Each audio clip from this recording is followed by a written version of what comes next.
is the worst thing that I could do to myself at the interview? Well, I'm sure Barb has stories, and of course I have stories too, but we're going to keep this on generic concept. It's still about conveying your brand, and I think I'm not going to say the worst, I'm just going to say the most common mistake. Okay. Can we say common mistake? Because I think we'd all have stories flushing through our minds. But the biggest mistake that people make is when they go in the interview, they treat it like they're not in an executive interview talking to stakeholders, but rather in a lower level interview where they've got a hiring manager and they're really just trying to prove their past. The days when you would go in there and say, like, for instance, on my resume, and let me prove to you that I know that I can talk to that. And it becomes this big, I really am what I said I was contest. And then what you're doing is you're asking the company to picture themselves in your past. Now, I've recruited people out of the competition, and I've still had clients say to me, oh, but we're really not like that company, and they're trying to define with your past or identify with your past instead of identifying with you. As where in the interview, the executive that goes in there and jumps into the future and talks about their problem and what they're trying to solve and start talking through solutions or obstacles that might be in their case. I see the company get this emotion that comes over them, like we need this person because they get us. They get us. So I had scenarios when I first started recruiting back in the late 90s, where I had, all the stakeholders would say, here's the skills and experience that I'm looking for. And I go out and I recruit the skills and experience.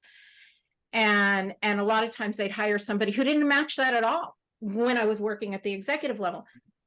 And I'd ask them, what gives? What made you choose that person?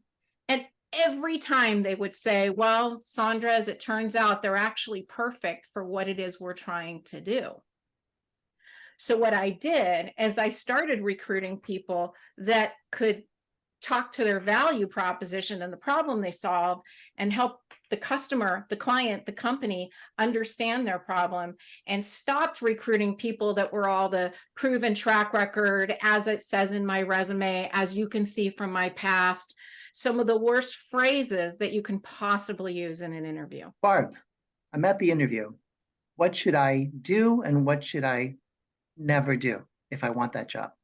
All right, it depends on which interview you're in, and a lot of people at the executive level have gone to panel interviews.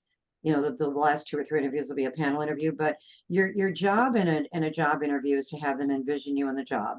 And the best way to do that is whoever is there, you've got to find out what's most important to each person in that room, because they all come with different agendas. If I'm your direct report, I'm the chairman of the board, and you're going to report to me, I've got much different things that I'm worried about than someone who's maybe going to work as another executive with you. So I think it's your questions. If an interview is not going well, where you really take the interview over as an executive, because you're going to be asked a lot of questions, where you take the interview over is when they ask you what questions you have.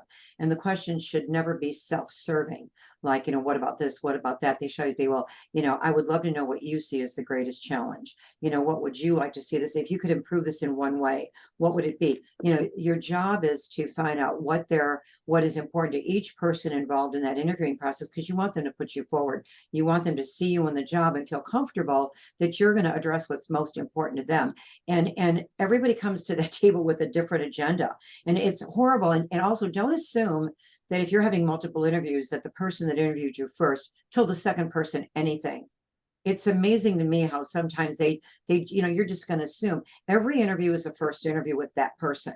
So that would be another hint that I would give you. Treat every interview like a first interview, because that's the first time you've interviewed with this person. And before you walk out that door, you've got to know what was most important to them, and you've got to position yourself as the solution to whatever they're trying to solve. That would be the hints I would give.